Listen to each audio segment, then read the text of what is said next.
সিমেন্টের কাজ, ভেতরে কি পাথরের কাজ হওয়ার কথা ছিল? তো এগুলো পাথরের না সিমেন্টের? এই যে সিমেন্ট তো চলে যাচ্ছে।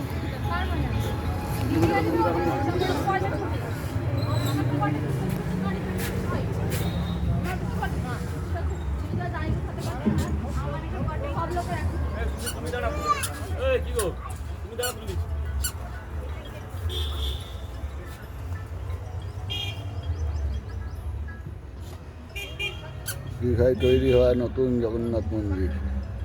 এসেছিলাম আমরা ঘুরতে দীঘায়, দীঘা থেকে দেখে যাচ্ছি তৈরি প্রায় হয়ে এসছে। সামনের রথে উদ্বোধন হবে দীঘার নতুন জগন্নাথ মন্দির।